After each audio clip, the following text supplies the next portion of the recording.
Tu sais ce que c'est, toi, le burn-out? C'est un état de stress intense provoqué par le stress au travail. Et devine quoi, aujourd'hui, c'est 4 gérants sur 10 qui présenteraient des risques de burn-out. Et si jamais tu présentes déjà des risques de burn-out ou si tu te sens en burn-out, faut vraiment pas hésiter à en parler. On sait qu'aujourd'hui, il y a 2 choses pour les gérants de salon de coiffure qui provoquent cet état de stress et d'anxiété. C'est 1, l'organisation et 2, la gestion de l'humain. Pour l'organisation, je te propose une astuce. Tu prends une demi-heure et tu listes toutes les missions que tu réalises chaque mois entre les fiches de paie, la gestion du stock, l'organisation du planning de formation, etc.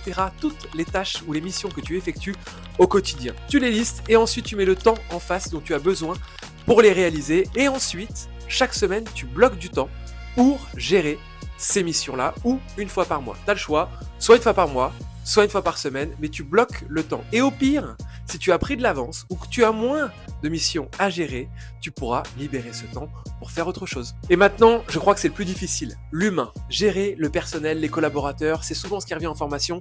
Et pour ça, c'est très simple. Et on a un paradoxe. Aujourd'hui, c'est probablement la problématique numéro 1 pour les gérants de salons de coiffure ou les gérants d'entreprise tout court. Or, c'est probablement ce à quoi ils accordent le moins de temps et donc c'est potentiellement ce à quoi tu accordes le moins de temps au quotidien. Alors, j'ai une recommandation pour toi, c'est de bloquer chaque mois 30 minutes avec chacun de tes collaborateurs pour faire ce qu'on appelle un entretien individuel ou un échange individuel comme tu le voudras. Mais l'idée ici, c'est de prendre 30 minutes montre en main pour échanger avec ton collaborateur, comprendre comment il va, ce dont il a envie et aussi, toi, pouvoir lui partager les missions, les actions que tu as envie de mettre en place au quotidien et bien sûr les définir en collaboration avec lui ou elle. Ça te permettra, toi, de partager les éléments sur lesquels tu as envie qu'il travaille et lui de te partager les éléments sur lesquels il a envie de travailler.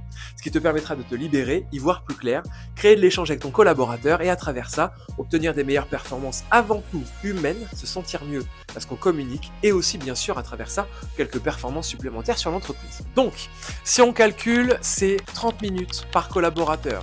Imaginons tu en as 3, 30 minutes par collaborateur. À ton avis, ça va prendre combien de temps tout ça? Eh ben écoute, ça va te prendre 0,4% de ton temps par collaborateur, soit 1,2% de ton temps de manager pour te libérer, dialoguer avec ton équipe, partager, créer un moment de complicité pour mieux gérer l'humain, que ce soit l'humain qui travaille avec toi et toi pouvoir aussi te libérer et communiquer facilement. Voilà 2 astuces pour éviter le stress, l'anxiété et à travers ça, le burn-out. À très vite.